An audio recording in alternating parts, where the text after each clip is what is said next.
and welcome to tonight's Tuesday night podcast.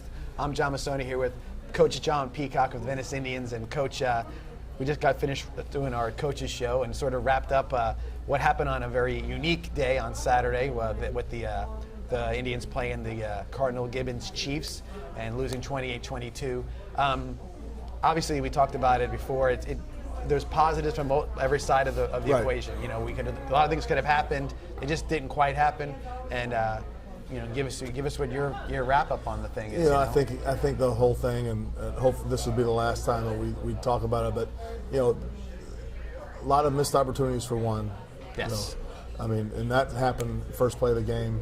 Missed opportunity. And we didn't talk about that too much, but that was a wide open play. And you're talking about a walk-in touchdown to go up 7-0. It's a very good team, and then it creates a whole nother. They played a little tempo on us too. They definitely let the clock run down, and they dictated the tempo once they get up 7-0 a little bit. And not that there was any panic on our part, but that changes it. It just changes it. Yeah, we had panic on our sideline, which we got to fix, because I didn't see any reason for us to ever panic any situation, but we did have some panic on our sideline from our players, and I think that goes back to what we talked about, the way our schedule worked and the way we've been playing and who we've been playing and the scores and the outcomes, which we try to never focus on the scores and outcomes, but obviously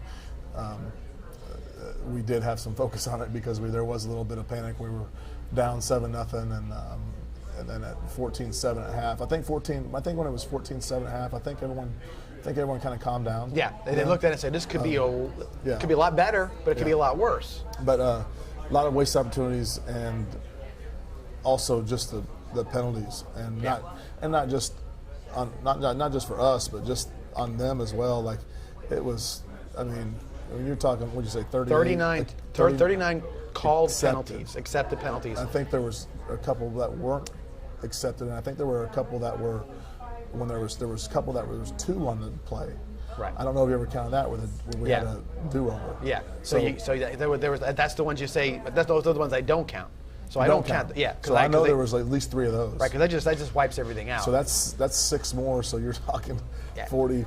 I figured there was very close to 50 flags on the field. Yeah. I picked up one again, but all that stuff, that's all times wasted, if you want to call it that, where there's a conversation about it. Yeah. There's this and that.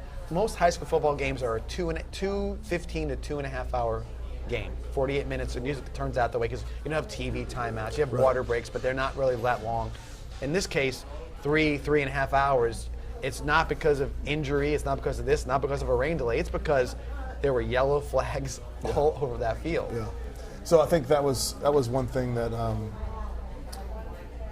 that was negative about the game, that we couldn't establish our tempo because there was always a stoppage of the game with the flags. But one thing I when we talked about in the coach shows, I was kind of happy with our kids because I don't think the flag situation affected them. No. It didn't affect them mentally because I've had teams where we get some penalties, and nowhere near the amount we did this past Saturday, but when we have flags that are getting touchdowns called back or flags that get big plays called back, they kind of get flustered. I don't think our team really got flustered about the flags. I can tell you, you're absolutely right, because watching their demeanor, if the flag got dropped, there wasn't a lot of bravado or throwing themselves around or whatever you want to say, or anger. It was more the fans, the announcers, the coaches. Just get lined up. Yeah, they were like, they just walked to the huddle. So I was happy about that. And I thought they battled all game. Obviously, we played a very good football team. They had a good offensive line that were tough, and they had a good defense that was tough. They had a really good, like we said, like I told you before the game, their middle linebacker 55, real good. Their defense tackle 99 were very good players. Super aggressive player. Secondary played well. So they're a quality football team, and they're going to be competing for a state championship in their division. And you had said at the beginning of the year, that's the toughest team we're going to play. Yeah. that is the team on the schedule. That's the one. Okay, and so it didn't change from week 1 to week 7. They're still that same team. Yeah. Or week 8, or where we're at right now. So they came in here and they played a pretty good football game. They had 17 penalties against them. They had their situation. It was never that wasn't the issue. They had just as many problems with the referees. They didn't get touchdowns called back because everybody took turns going, what? What was going on? So again, so I know that you're not the guy who says, well, a loss is something we can build on. Yeah. But with that, you did just play a game that could have been a state championship level competitor. Yeah. You know, they have that potential. So you've gotten a pretty good, a pretty good spoonful of what you could expect to see moving forward, even this week. Well, I think, I was talking to Coach Hunter, and I think, we were talking. I said, Coach, let me ask you this, and he said, I already know what you're going to say. And he said, you're going to say, before we started the season, would you take 3-1 with those first 4 games?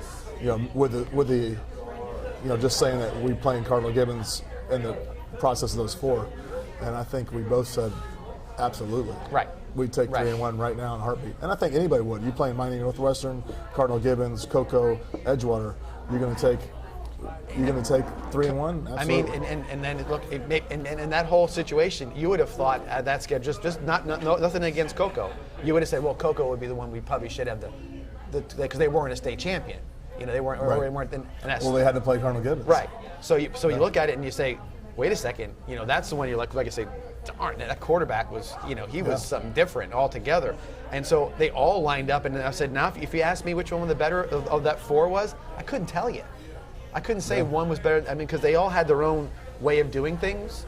Edgewater was in a sort of a weird spot against us. I think the best team out of all 4 of those is, I think it is Cardinal Gibbons. Okay. I think they're, I think they're just we're coached. They were coached well, and I think that you just kind of had it all. They had a tough defensive front. They played well in the secondary, and offensively they had a good running back. The quarterback was athletic and could throw the ball. Yeah. So I think.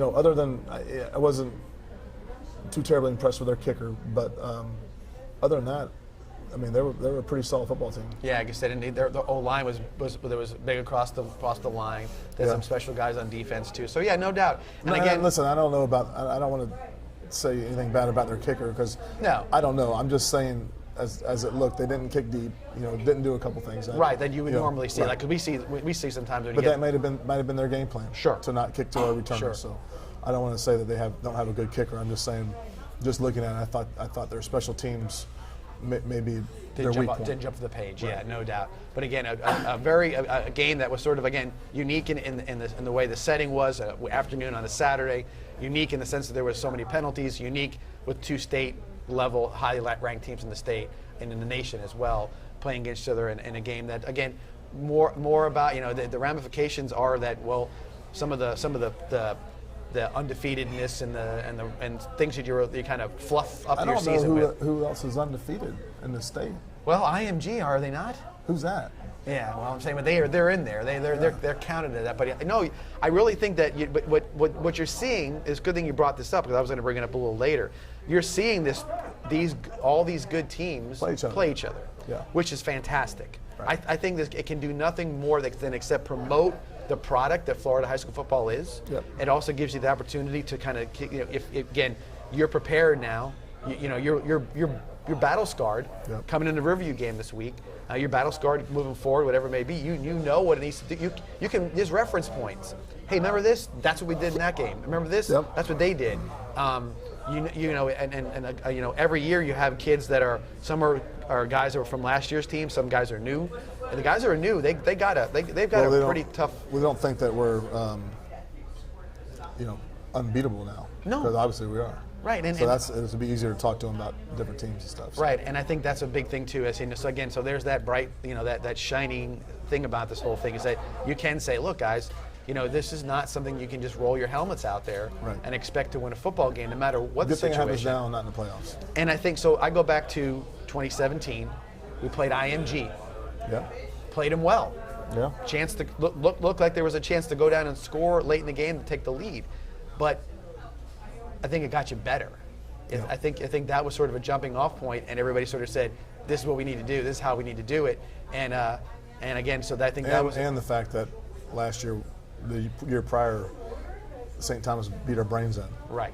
So that made so it we a weren't easier. feeling that way. So so again, this is some of those situations, and again, you didn't expect it to be a Saturday afternoon, and you didn't schedule it that way, week 8, but it came out that way. And and in the long run, I guess everybody's the wiser for it, and I think it was somewhat unique, and I think it'll be something that you sort of put back in your memory bank and say, we remember that one. It won't be hard to reference this game in particular. Right. With that, all that being the case, we've got a big game this week, obviously. Riverview Rams coming into town, 7:30, Pal Davis Stadium. I will tell you all right now, I was asked to do this, and I'll do it anyway, but we are pre-selling tickets from 4 to 6 p.m.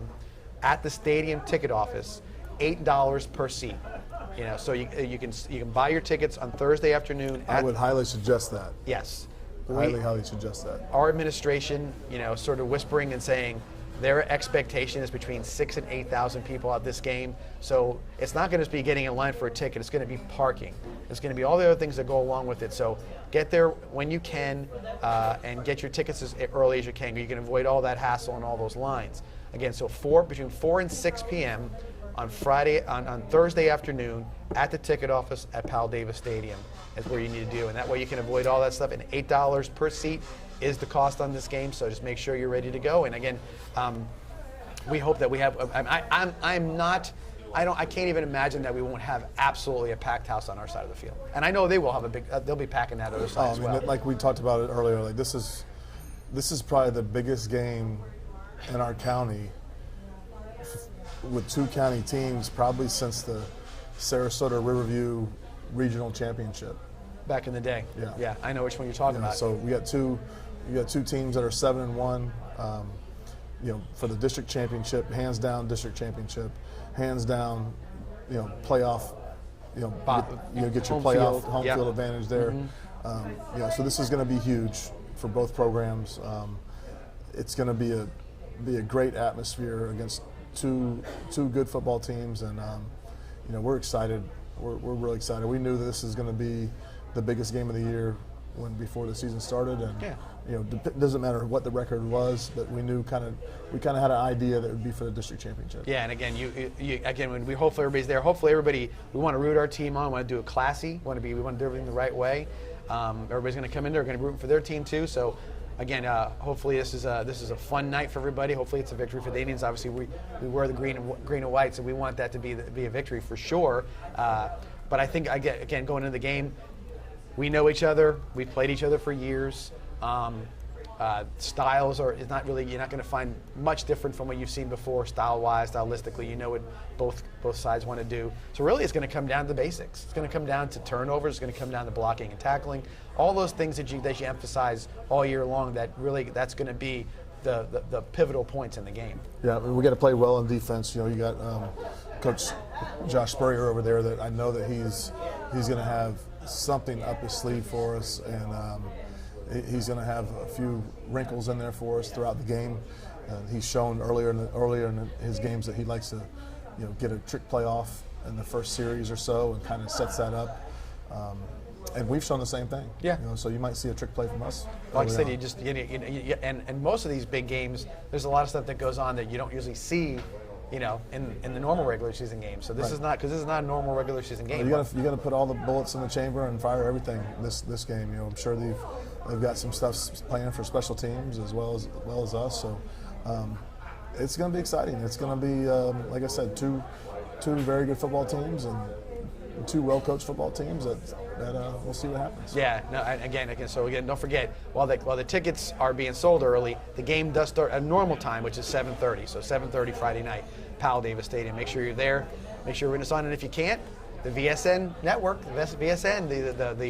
our live stream with myself and Josh Grant.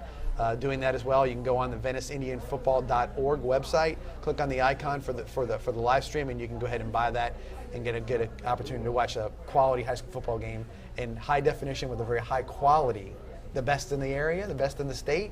I think we're still ranked number 1 in the country. Yeah, so there you go, number 1 in the country.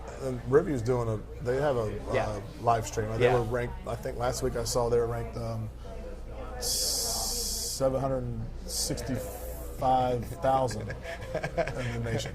So what we're saying is watch ours if you can. We want you to watch it. It's a lot of fun, and we enjoy doing it. And it's been a real good opportunity for us to give Venice high school football to everybody's living rooms. Yeah. You know, we had guys from Chicago at the game this Saturday, guys who watch it up north. I had parents in Pennsylvania, grandparents, and all, you name it, all different places. So there's a lot of people watching, and we really enjoy it. With that, again, we'll go back and talk a little more about the game, Coach. Just one quick thing, you know, we just kind of wrap up the Gibbons situation. Oh, we're talking about Gibbons again. Okay. Just real quick, because I think I'm going to move to the next deal. With everything that happened, a rough situation, you know, you had a penalty-filled game, whatever it may be. What I guess I want to say is that moving forward, you got to know that this game's going to have a lot more. There should be a lot more tempo. There should be a lot more opportunities. You really didn't get to play your normal game from what you did Saturday. You were playing sort of a different style of game, you know, whatever right. It may be. You got to feel good about that, knowing that you're going to have your opportunity to get your stuff going in the right direction. Well, you never know. We could get.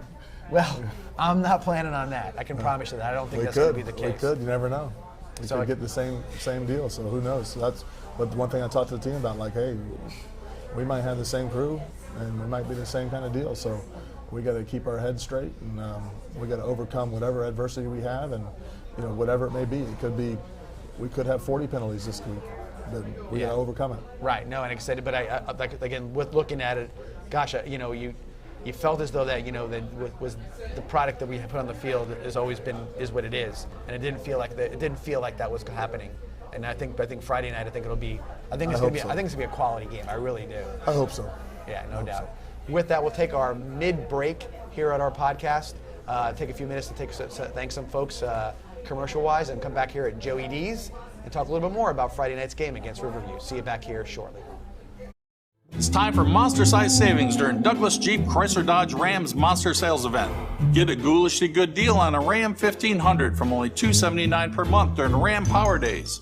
No tricks, just treat yourself to a new Jeep Grand Cherokee from only $279 per month during Jeep Adventure Days. Or drive a lightning-fast Dodge Charger from only $349 per month.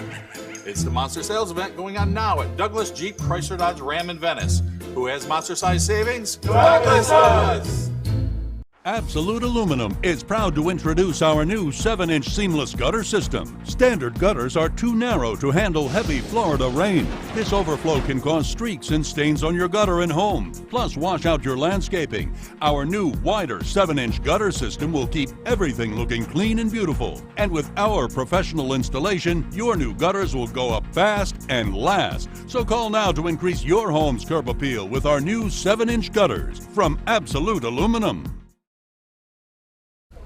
And we're back here at Tuesday night's podcast. Once again, thanks to Joey D's. Do we have a hot mic a second ago? No. Oh, okay. Yeah. All right. I didn't know I had a hot mic there. Joey D's. We thank them always for having us here for the podcast and the coaches show and the pregame show and all the stuff we do here on Tuesday nights. Also, let everybody know that Friday night here at Joey D's, Douglas Jeep's going to have a kind of a pre-party and a post-game party. So come over here before the game for a meal, or come in afterwards for a post-game meal. And I think they're buying wings for the winning team. Yeah, so that's going to be whatever the case is going to be. So Riverview players, if you win, I would come to Joey D's or have pizza and wings for you. Maybe you can get Coach Josh to stop the bus here and get you some pizza and wings if you guys are victorious. And if not, if we are, then our kids will be here eating pizza and wings. One or the other. Somebody's eating some wings and pizza, that's for sure. Yeah. So with that, you guys come out here. Coach Josh can just come and eat the pizza and wings. So with that, again, we hope everybody will come down and enjoy the food and fun here at Joey D's on Friday afternoon and Friday evening. So do that. Talking earlier, again, the familiarity of the two teams, Coach. You've known Josh Smithers for a long, long time. And so with that, and we know their coaches, they know us and everything else. How is that? When you're coaching against somebody that you kind of know, what's the difference between that and playing somebody like Cardinal Gibbons or Edgewater? Was there? I think obviously there's some situations where I always think we're really. We're a lot more successful in the playoffs because we're facing teams that are not used to what we do. Sure. And maybe they don't pick up what we do, and they're not like, oh, this is what they're going to do. Like, right. Josh knows what we're going to do, but we're just going to do it good. We're just going to do it better. Right. So he knows what we're going to run. He knows, what we're going to throw, and we're just planning on doing it better. And with that being said, if he, I know he knows, and I'm going to change some things up as well. Right. Because he knows I know, and I know he knows. It's gonna, it's like playing chess. Right. So, you're playing chess so for I'm the going to do some things 50th time. You got to make. So I'm going to do some things that put us in a little bit better situations, because he knows I know. Right. And I know he knows. So with that being said, we're gonna do some things that he may think he knows, but I know that he knows. So it's going to be like, this is what he's doing, and this is not what we're doing. Right. So, but when is it going to happen? That's the point. It may happen all game. Right. Who knows? You never know. But he knows. So we'll see. So that's one thing. But really, I think that we are a little bit more successful in the playoffs because people don't really have an idea. I mean, they have an idea. They watch the film, but they don't really get an idea of like the tempo for one, and like really kind of what we're trying to establish and what we're doing and what we do all game. And it kind of takes them a while to pick it up. Mm-hmm. But usually that's kind of too late. Because it's already over. They're getting from a deficit side of things. The snowball's already started rolling. Sure. But with playing a team like Riverview, who we play every year, except the one year they canceled on us because I guess it rained down there or something. The one we won the state championship, they didn't play us. Right. Oh no, they left at halftime. The year before that, they didn't play us because it rained in Sarasota or something the day before. But us playing them so often, they know they're just. It's like us and Manatee, Back in the day. Back in the day, when we're playing twice a year, and we play. It almost seems like you're playing them like every 5 weeks. So. It's very much like an NFL schedule, playing your division rivals twice.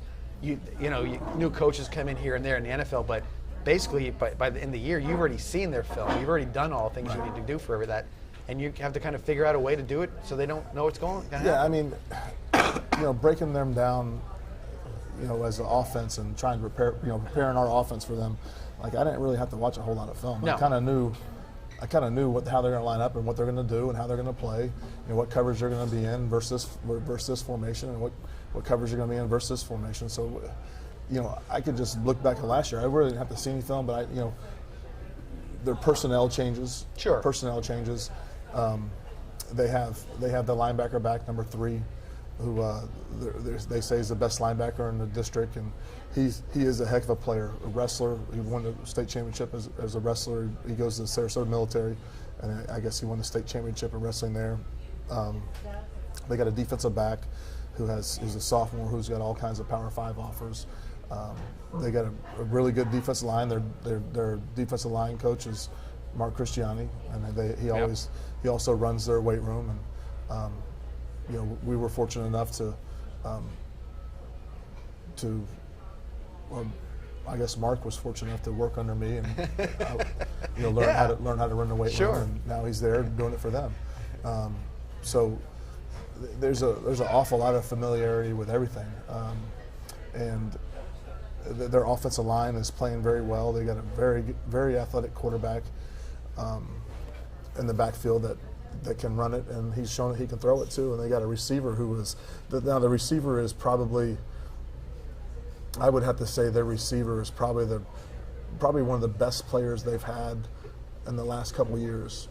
Just overall, the type of athlete he is. Okay. And he is a big, strong, fast, athletic receiver and can catch the ball. He returns kicks. I think they returned 2 kicks for touchdowns last week. The receiver did, and then also the cornerback, Lester. I think his last name is Lester. I'm not good with names, but.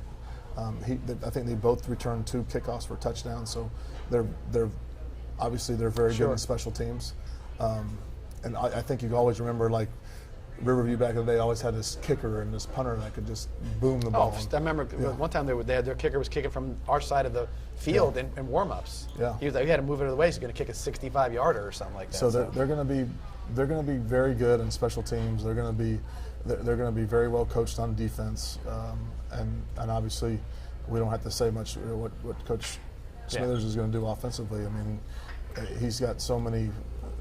His mind, it's just crazy the stuff he does. Yeah. So I think we just got to be prepared. I think we're prepared. I think our kids are excited to play. It's going to be a huge game. Like you said, I mean, two area teams playing for not only the district championship, playing for a county championship, and playing for home field advantage in the playoffs. And this is the largest class in the state of Florida, so it's going to be a huge crowd. And again, you're going to have a lot of people around the state watching this football game. Oh yeah, because there's going to be those. That's going to be something to really, because you figure, again, ramifications, rankings, everything else that goes into it.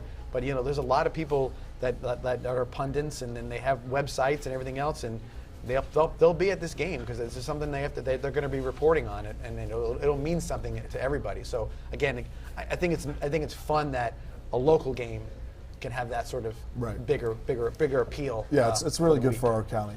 Good for our county football, and so hopefully it's a very fun game to watch and very fun game to experience, and I think it's going to be a great atmosphere. And they're bringing their band. Their band is one of the best bands in the state of Florida, the Kilties. Yeah, they've been that's been a huge deal. I've heard rumors, and I don't know if this is true, but I heard that Coach Smithers is going to be wearing a kiltie. Oh, so he's going to go full review then? Yes, I think he's going. I heard that. I'm not sure if that's true. Well, that would be interesting if he did. I think that'd be quite a statement. Be a big kiltie. Quite a statement. Talking about our guys, these are the games that you probably look at your senior leadership and say, hey guys, this is your opportunity right now. Do you emphasize that, or do you just expect them to recognize it themselves, and you would hope that they would be able to step up and lead everybody on the field? Well, I think they're all going to be excited. I don't think this is definitely not one of those games where you're going to need a pep talk. No fire and brimstone in the locker room before the game? No, I don't think there's going to be any pep talk for this one. I think we're ready to go. I think they're going to be excited to play. Playoff atmosphere. I mean, it basically is. It really is a playoff game, because if you don't win it, you're really putting yourself behind the 8 ball when the playoffs do start. We talk also about the third phase of the game, which is special teams. I thought Kokotoff again on his kickoffs was really good this week. Hit a couple deep, couple pooches like we normally do, and then Merrick Houston, who doesn't get a big opportunity to punt too often. Every punt over 40 yards, one inside the 20. So again, you don't want to punt. I know you never want to punt. Yeah. But in some situations, he doubled his punting for the year last week. He did. I was like, man, I got into these stats, and there's a lot of punts that I don't told him today he's punting today. I said, Merrick, you must be worn out. I mean, you need to go take an ice bath. I mean, you got see Steve. You got double work this past game than you had all season. I said, you probably need to go see Steve and get an ice bath and take a couple days off. And again, and Krill got a chance. He had one field goal he missed, the other one he made. So again, these are things that you look at. That was his first career field goal. I know, because we don't kick too many field goals. So that was something that, again, you hope that when it's time to step up, they do, and they did, and you got to be pleased with that phase of the game, because I know. Well, I knew Merrick was going to do punt well. I mean, he has been really doing a great job in practice, and not returnable punts either. No, I mean he is. Yeah. I mean he is punting the heck out of the ball. I mean, up high, and he gets. What was his average Saturday? It was. Honestly, I want to say it was probably about 42 yards, because I think the punts were like 40, 41, 42, 44. Like it was like that. Yeah. So about 42 yards. He did a really nice job Saturday, and they fielded them all too. It wasn't like it was no rolls. No. So again, so that's one thing is that we always try to emphasize that a little bit, because we know that is a big part of it, especially in these games when it's tight, because that could be and we've seen on our special teams, especially our return game with a punt game. Well, special teams is huge in a tight football game. Huge. It's field position at the very least, and then you have situations like I said where you can make a big play with it, because again it's something because both teams have athletes, and you get an athlete in space. You're trying to do that from your regular offense. Right. And now you got a guy who gets a punt, and he's all by himself with 30 yards of room, and the guy's blocking for him. Yeah. Man, it's the right cut. It really is. Sometimes I look at and you see the punt returns when a guy has that special ability, and we have 4 that have that ability on our special teams. That you can see them. If they read it right, there's a way to get through those guys. There's never a cluster where you can't get. If you read the right guy and you turn the right way off the bat, then you've got an opportunity to go, and you can use your athletic ability, your speed, so to speak, to do that. Right. Again, you talk about a little bit more about the other parts of the game. Defensively, I thought our defensive line has been consistent. I thought there was some play last year from the last week of the 2 defensive ends played fantastic. But again, I think there's if anything I could say, there's been a high level of consistency across the board in the defense. I think the tackling has been good. And I think overall they've done well the entire season. And we knew that coming in the season, that was going to be one of our strengths of our team is our defensive line. Trust me, because we had to go against them all spring and go against them during preseason. I knew that they were going to be a tough bunch to run on, and they've really gotten better getting after the passer too, as far as their pass rush. Trenton Kentai has been doing a great job inside, getting pressure on the quarterback, and even McKalen has really improved as far as getting some pressure on the quarterback. And I've said about the linebackers too. Again, looking at the statistics like I do every week, it's very even between the 4 of them, what they do in regards to their tackles. Who else has been playing well is Colin. Yes, Atkins. Yeah. Yeah, because there's no drop off when he comes in the game. Yeah, Matter of fact, the minute he gets in the field, he's making a play almost every single time. He's a big, strong kid, and I'm super impressed with him. I mean, he does a really good job when he gets in there, and he's been really solid for us. Yeah, no, he's done a really good job. But in the linebackers, I said 7 tackles, 3 assists. They seem to be they take their turns and for the most part, pretty sure with their tackling. You don't see a lot. And this is not an indictment of Sage Utsi at the safety, but he doesn't get a ton of tackles because the plays are not usually getting to him in a lot of cases. No. So you see your safety with 2 tackles in a game, or maybe a tackle and an assist, or whatever it may be. That's good news because they're not getting to him in a lot of ways. So that's really good. And then of course our 2 corners, obviously they're going to get tested again this week, and they've been able to. They've played against some marquee guys. Some guys who can really run. Yeah, they'll be used and play. They'll be used to that competition. But this guy, Ron, he may be, he probably is the best receiver we faced. Real big test. He probably is the best receiver we faced all year. So it will be a big test for us. You mentioned Colin Atkins, but I will say another thing. As the year has gone on, you have found players that can step into roles and become contributors. You always hope that's the case. Yep. In the backfield, you got Alvin Johnson now. You're pretty comfortable probably with Alvin, giving DJ a rest here and there. Offensive line, MG has emerged as somebody who now you're saying, okay, he's getting Power 5 offers as a guy who's played a few football games because he has that level of talent. And he's only going to get better and better each week. So this will be his third start this week, and he's going to continue to get better. You know who else is getting a lot better on the offensive line? Is Omar.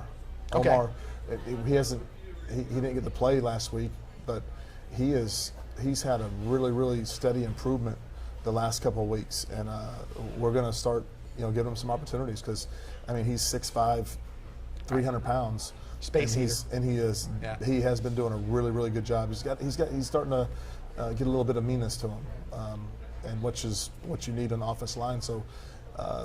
We may work him in some places because you can't teach 6'5", 300 pounds. Right. So, but he's been doing an unbelievable job in practice, and we put him in there, so he's going to find himself to get some opportunities. And even not so much that you had found a play, but Austin Bray getting involved in the offense as far as a pass receiver, a great blocker as already as it is. And you got guys as well. And we see from the field last week, we see Grant Britton got in the game for a little while for the team. You have Keon Sears, you got Amari, and you've got Jay Sean, Larry Shannon. You got guys all over the place that you can look to, and they said they all can make plays. So as the season has gone on, you've got guys where you said, okay, sometimes you don't get that. Sometimes the next guy is not somebody you can say, well, let's get him in the game. Let's get him, and have no feeling of trepidation that you're like, oh, this is not going to work. Right. It seems like that seems to be where the things are stepping up. And one thing also, to go back to special teams, I love the fact that we have guys that want to play special teams and they're starters. Right. I had DJ Escort again this week making a special teams tackle down the field on a punt return, I believe it was. I'm not sure. And then again, other guys you see all the time that you see the peel off, and it's Logan Ballard or it's DeSavion Castaway. Not to mention, but you still have guys like Jack Huber, Dylan Smith. They're all making tackles as well. So everybody's down there, and that unit it means something to those guys because they're making plays on the special team. So it's been a very, very nice situation, to say the least. And again, this is the opportunity right now. This is the opportunity to show where everything kind of comes together. And I know you guys as a coaching staff are more than prepared for it. Yeah, we're right a little bit past midpoint, hopefully, of our season, and hopefully the second half of the season we continue to get better and better, and hopefully we we were talking about, we won. Yeah. Friday night next week. Right, no doubt. Again, I'm gonna just emphasize one more time. You can buy tickets at the stadium ticket office Thursday from 4 to 6, $8. Okay, and again, if you can, I recommend it. I know a lot of people who do that when we have these other, I've been.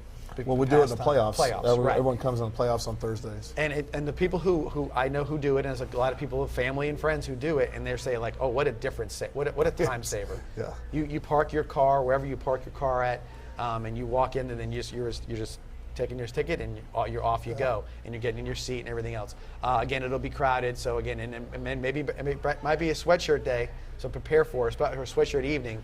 So if you've got that Indian hoodie or whatever you've got out there, be prepared for that, because maybe something that you do need. Plus, the band will be back this week. That was a little bit odd, when you don't play a game with no bands. That can be a little. You missed that. There's a void. You're gonna, like we said, we're gonna have the Kilties and you're gonna have the Venice band. The so marching it's Indians. be rocking. So it'll be a rockin' night with no doubt. Well, Coach, again, we'll see how things work out Friday night. I'm feeling super positive and super hyped up for it. The VSN guys are ready to go, and as far as our live stream is concerned, so hopefully it'll be fun. And the broadcast this past week with the instant replay, and that's what I wanted to mention. All that stuff that they had was pretty cool. Every play has the potential, and we'll have instant replay if you guys are. It's again, and the replays are not your normal camera angles. We got some on-field angles that were really. For us, I'm like, whoa, wait a second, I can actually see that was this, or this happened, or whatever it may be. This wasn't that. That wasn't what it was supposed to be. Yeah. Or that wasn't really illegal. Really, it was a very, and again, even myself and Josh are trying to even get used to it, because we're broadcasting the high school football game, and all of a sudden, wait a second, there's a replay right there. So really interesting, cool concept. You guys can if you watch, you said you'll see replays. We're doing all kinds of different stuff, and of course we do the pregame show and different things like that. So we'll be ready to rock and roll on Friday, and hopefully. I heard Francis is doing the pregame show this week. Maybe he will. He talk about the live stream. Talk about the live stream. Yeah. He can talk about his piloting that he's been doing and everything else, and you can give him all the things that can go wrong. Yeah, he's solo tomorrow. He asked me what could go wrong, and believe me, there's a lot more things that go wrong than his list started. It went to 10, and we had to cut him off. It was getting a little gloomy. I wouldn't want to hear everything after a while. I didn't have enough time to finish. Exactly. We didn't let him. He wasn't going to get on that plane tomorrow. So with that, all right. Well, anyway, thank you to Jay. Thank you to the staff at Joey's D's. You went unique. I know you're not a sauce guy on your pizza, but you went deep dish, no sauce. Deep dish, no sauce was great. And they said it looked good. I got a little hungry. If you're hungry, come to Joey D's. And you have a lot of good food here. The guys went burger again. They're burger crazy, man. It's like McDonald's around here or something. It's like they only eat half of it, though.